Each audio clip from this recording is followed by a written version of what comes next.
নমস্কার বন্ধুরা, সিরিয়ালের সাতকাহন চ্যানেলে আপনাদের স্বাগত জানাই। চলে এসেছি তারে ধরি ধরি সাতকাহন নিয়ে। এখন দেখা যাচ্ছে যে আগুন তো লাগিয়ে দিয়েছে পুলস্ত, আর তারপর পুলস্ত বলছে আচ্ছা আগে জন্মে তুমি আমাকে মেরেছিলে গোরাচাঁদ, আগে জন্ম তোমার কোনো জন্মেই তোমরা মিলতে পারবে না, এই জন্ম তোমাদের মুক্তি করে আগুন লাগিয়ে দিল। আর এদিকে গোরা দিতি তো ভেতরে খুব, ওর আগুন চারিদিকে যেদিকে যাচ্ছে সেদিকেই আগুন, বেরোবার কোনো রাস্তা পাচ্ছে না, নিয়ে খুব চিন্তায় নিয়ে বলছে। তখন দিতি বলছে যে জিজি ওই পুলস্তই আগুনটা লাগিয়ে গেছে, ও আমাদের সঙ্গে কত রাগ, কিন্তু অনেক ক্ষতি করবার চেষ্টা করেছে আমার বারবার, কিন্তু এইবারে জিজি ও তোমার ক্ষতি করতে চেয়েছে, ওকে আমি ছাড়বো না। নিয়ে ওরা কি করবে, কোন দিকে যাবে কিছু বুঝতেই পারছে না। আর এদিকে বাড়িতে ওর মা বলছে যে এমনি দুর্যোগে, সে সময় ঝড় উঠেছে, এমনি দুর্যোগ, কোথায় গেল ছেলেটা, ওই মেয়েটা একদম সর্বনাশা মেয়ে, আমার ছেলেটাকে হাত ধরে টেনে নিয়ে গেল, ওই মেয়েটার জন্যে আমার ছেলেটার অনেক বড় ক্ষতি হয়ে যাবে। বিশাখা তারপরে বিশম্বরকে ডাকলো, ওদের ফোন লাগাবার চেষ্টা কর। নিয়ে তারপরে বললো, বিশাখা বললো যে মেসেজ করেছে, ওরা আটকে গেছে, ওদের গাড়ি খারাপ, এমনি কিছু বললো। নিয়ে আর এদিকে দাদুটা কিন্তু জানে, দাদুটা এখন মহাপ্রভুর কাছে হাত জোড় করে দাঁড়িয়ে আছে, বলছে মহাপ্রভু ওরা তো নিজের অতীত খুঁজতে গেছে, তুমি ওদেরকে রক্ষা করো। হ্যাঁ, দাদুটা এক মনে প্রার্থনা করে যাচ্ছে। এদিকে গোরা দিতি এরা চারিদিকে ছুঁড়ে ছিটে বেড়াচ্ছে। নিয়ে বলছে যে নিয়ে তারপরে দিদি কী করলো, প্রদীপ জ্বালিয়ে বলছে দেখো, বলছে প্রদীপ থেকে তো আগুন লাগেনি, কারণ প্রদীপটা তো এখনও অমনিভাবেই জ্বলে যাচ্ছে দেখো, আর কিন্তু এই পুলস্তরে কাজ, আর পুলস্তর তো আগুন লাগিয়ে মোটর সাইকেল আপনার স্টার্ট করে পালিয়েছে। বলছে এবারে তো তোমাদের এই জন্মেই মুক্তি দিয়ে দিলাম।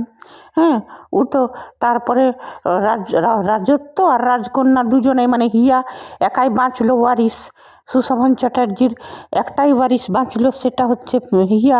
তো হিয়াকে বিয়ে করবে পুলস্ত, আর পুরা সুশোভন চ্যাটার্জির সম্পত্তি কবজা। এইগুলোই, আর বলবে দিদি পুড়ে মরে গেছে, এইগুলোই ভেবে চিনতে পুলস্ত তো খুব পুলক অনুভব করছে, চলে গেল। আর এদিকে দিদি বলছে যে না, এই পুলস্তকে তো ছাড়বো না। নিয়ে তারপরে প্রদীপ জ্বালিয়ে প্রদীপটার কাছে দিতি মহাপ্রভুর কাছে চিন্তা করলো যে এইখানেই মূর্তিটাতে ছিল, নিয়ে ওই জায়গাটাতে প্রদীপটা জ্বালিয়ে আর দিতি মহাপ্রভুর ভজন শুরু করলো।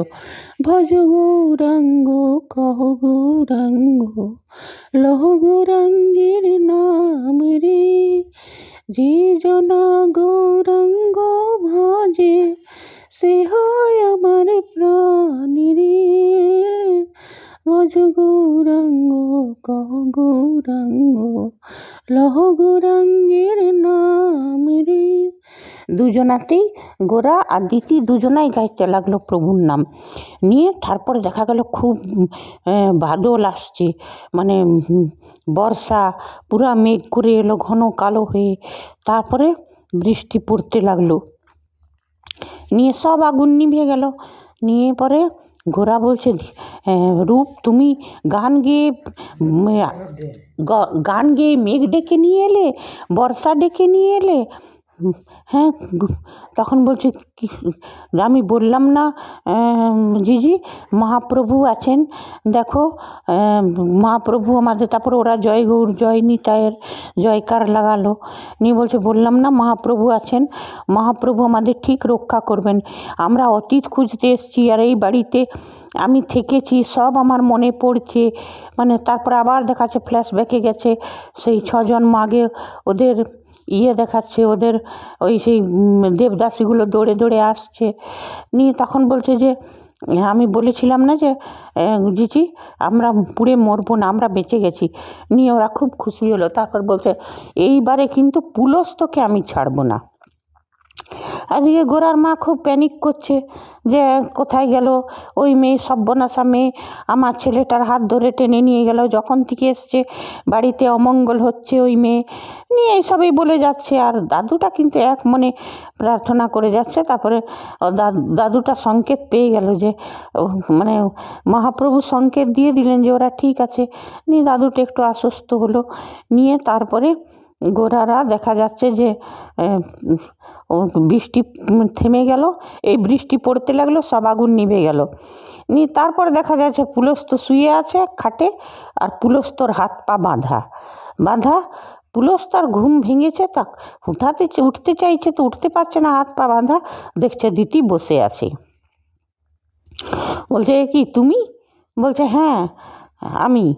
তুমি কি ভেবেছিলে পুলস্ত, যে তুমি আমাদেরকে পুড়িয়ে মারবে, আগুন লাগিয়ে চলে এলে? আর তুমি কি ভাবলে তোমাকে আমি ছেড়ে দেবো? তোমাকে তো আজ আমি ছাড়বো না পুলস্ত, হ্যাঁ তোমাকে আমি কিছুতেই ছাড়বো না। নিয়ে বলছে কী করছো তুমি? আমাকে কি করবে? কেন তুমি বেঁধে রেখেছো? বলছে যতক্ষণ না তুমি অন্যবারে আমাকে তুমি আমার ক্ষতি করবার চেষ্টা করো আমি কিছু বলি না, এইবারে তুমি আমার স্বামীর দিকে হাত বাড়িয়েছো, তোমাকে তো আমি ছাড়বো না পুলস্ত। করে কেরোসিন তেলের ক্যানটা থেকে পুরো চারিদিকে কেরোসিন তেল ছিটে দিল। নিয়ে তারপর বলছে জেঠিমা, হিয়া জেঠিমা আমাকে বাঁচা, মা জেঠিমা বাঁচা, সবারই নাম সবাই। আর হিয়া এদিকে খটখট খটখট, তখনও মুখে কাপড় ঠুসে দিয়েছে। বলছে এবারে চিল্লাও। হ্যাঁ দিতে দিল মুখে কাপড় ঠুসে, তো এবারে তো আওয়াজ বেরোচ্ছে না পুলস্তর। হিয়া এসছে, হিয়া এখন বলছে পুলস্ত পুলস্ত ডাকছে। পুলস্ত কী করে শুনতে পারবে? পুলস্ত শুনতে পেলেও পুলস্ত শুনছে ঠিকই, কিন্তু তাও করে যাচ্ছে। আর দিতি ভাবছে যে হিয়া ভাবছে যে দিতির গলার আওয়াজ, দিতি এই রুমে কী করছে, দিতির আওয়াজ পেলাম। নিয়ে পুলস্ত পুলস্ত করে ডাকছে, আর পুলস্ত করে যাচ্ছে, ওর তো কথা বেরোচ্ছে না। এদিকে বাড়ির সব এক এক করে জড়ো হয়েছে। গোরাও বলছে দিতি দরজা খুলো, আর দিতি এদিকে বলছে তোমার চারিদিকে কেরোসিন ছিটেছে, বলছে তোমাকে তো পুড়িয়েই মারবো আমি, যতক্ষণ না তুমি মৃত্যু যন্ত্রণা পাও ততক্ষণ তুমি লোকের মৃত্যুর দিয়াটা বুঝতে পারবে না, তোমাকে আমি ছাড়বো না, তুমি আমার স্বামীর দিকে হাত বাড়িয়েছো। নিয়ে সবাই ডাকাডাকি করছে দরজা খোলো, রূপ রূপ। নিয়ে কিছুতেই দরজা খুলে না।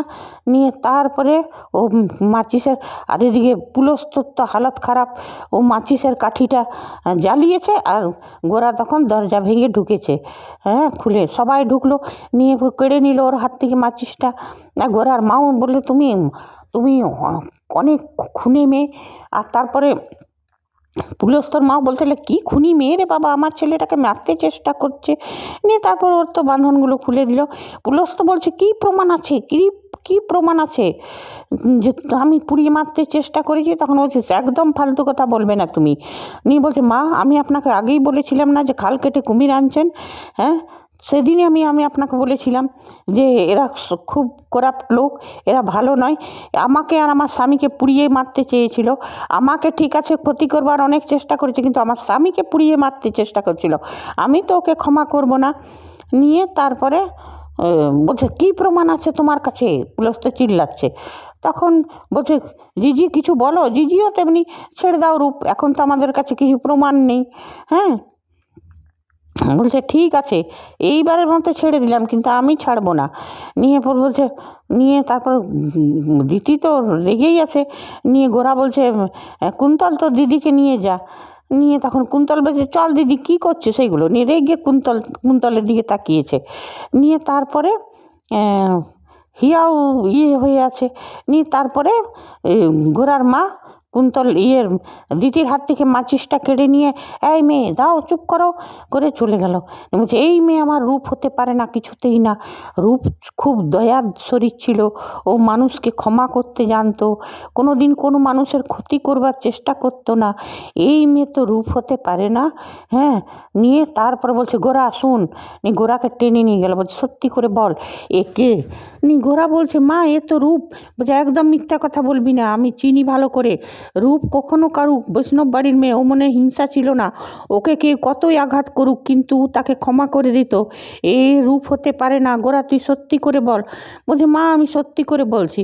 কিছুতেই গোরার স্বীকার করবে না। তখন গোরার মা রেগে গোরাকে দরজার বাইরে করে আর দরজাটা বন্ধ করে দিল, আর তারপরে কেরোসিন তেল ছিটে আর নিজেকে আগুন লাগাতে লাগলো। উনি গোরা জানলা থেকে বলছে মা মা অমনি করো না মা, আমি সব সত্যি বলবো, মা তুমি দরজাটা খুলো, মা তুমি অমনি করো না।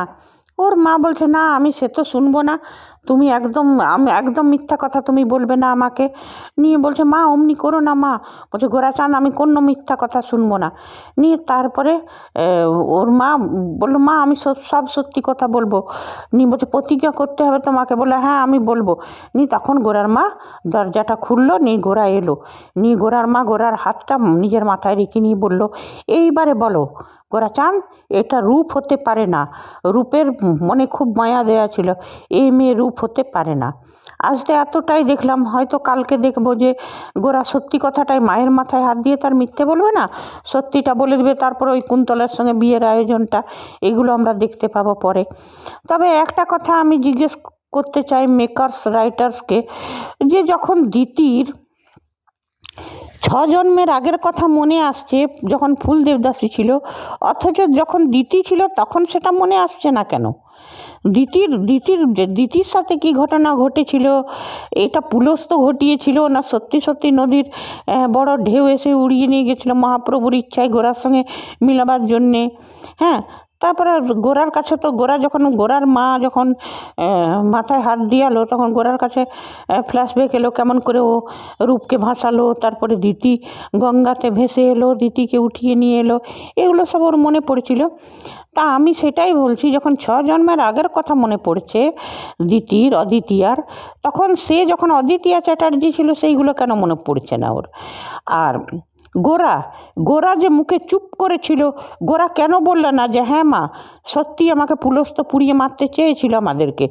যখন গোরা এতটা সত্যি কথা বলছে নিজের মাকে, তখন গোরা এটাও বলুক, হ্যাঁ, যে কী ঘটেছিল, ফুলমুরারি কাব্যতে কী হয়েছিল, এই ঘটনাগুলোও মাকে খুলে বলুক, তবেই ওর মা বুঝতে পারবে। আর গোরা যদি চুপ করে থাকে, অর্ধেক বলবে অর্ধেক পেটে রাখবে, তাহলে তো ওর মা বুঝতে পারবে না। তবে যার ফলে যেটা হবে, কুন্তলের সঙ্গে ওর মা বিয়ে দিতে চাইবে। সেটা অবশ্য তো দিতি হতে দেবে না, সেটা প্রমোতেই দেখেছিলাম। তবে এটাই একটা গল্পের গরু গাছে চড়া মনে হচ্ছে, যেটা হচ্ছে যে 6 জন্মের আগের কথা মনে পড়ছে, অথচ অদ্বিতীয়া চ্যাটার্জি ছিল সেই কথাগুলো মনে পড়ছে না। আর এত সব করেও তো পুলস্ত বেঁচে যাবে, পুলস্তর বিরুদ্ধে কোনো প্রমাণই পাবে না। মহাপ্রভু কি চাইছেন? পুলস্তর বিরুদ্ধে কোনো প্রমাণ না থাকুক, বারবার পুলস্ত এমনি এদের ক্ষতি করতে চাইবে, বারবার শয়তানি, নাকি মহাপ্রভু গোরার মা গোরার মায়ের অহংকার চূর্ণ করতে চাইছেন, দর্প, যে পুলস্তকে যে খাল কেটে কুমির এনেছিল আর পুলস্ত যে মনস্থ করেছিল সেটাই হবে, তারপর গোরার মায়ের তখন চৈতন্য হবে, গোরার মায়ের চোখ খুলবে, মনে হয় সেটাই করতে চাইছেন মহাপ্রভু। ঠিক আছে বন্ধুরা, এবারে কালকের এপিসোড নিয়ে আসবো। আপনাদের যদি ভালো লেগে থাকে আমার বলা, কমেন্ট করবেন।